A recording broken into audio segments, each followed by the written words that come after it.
Hello दोस्तों, हमारे YouTube channel पे आप सभी का स्वागत है। ग्राम विवाह गीत गा रहे हैं। चलिए लाइक सब्सक्राइब कमेंट जरूर करिएगा, ज़्यादा से ज़्यादा शेयर करिएगा।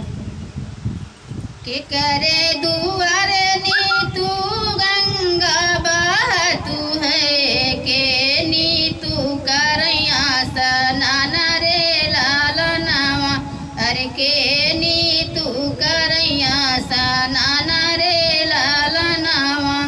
रामा के दुआरे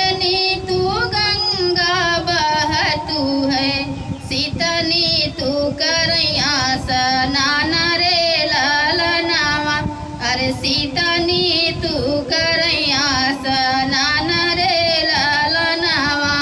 के करे दुआरे नी तू तुलसी के पेड़ावा, अरे के नी तू तुलसी पूजाई रे लाल नावा, अरे के नी तू तुलसी पूजाई रे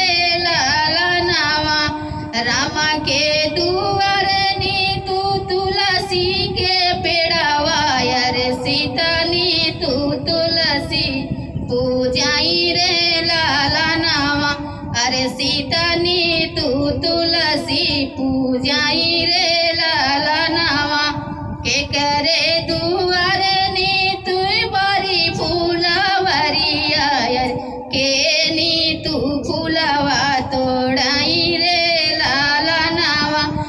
के नी तू फूलवा तोड़ाई रे लाल नावा।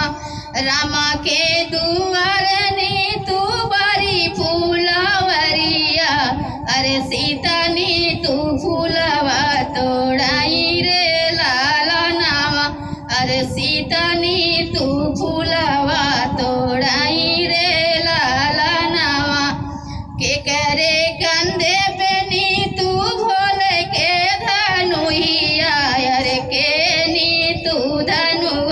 पूजाई रे लाल नावा, अरे के नी तू धनुषा पूजाई रे लाल नावा। रामा के कंधे नी तू भोले की धनुहिया, अरे सीतनी तू धनुषा पूजाई रे लाल नावा, अरे सीतनी तू धनुषा पूजाई रे लाल नावा।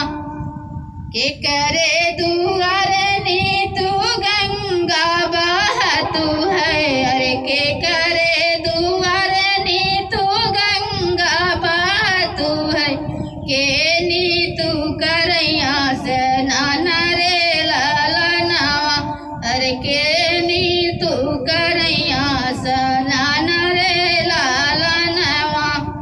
हेलो दोस्तों, अगले वीडियो में फिर मिलते हैं, तब तक के लिए बाय बाय।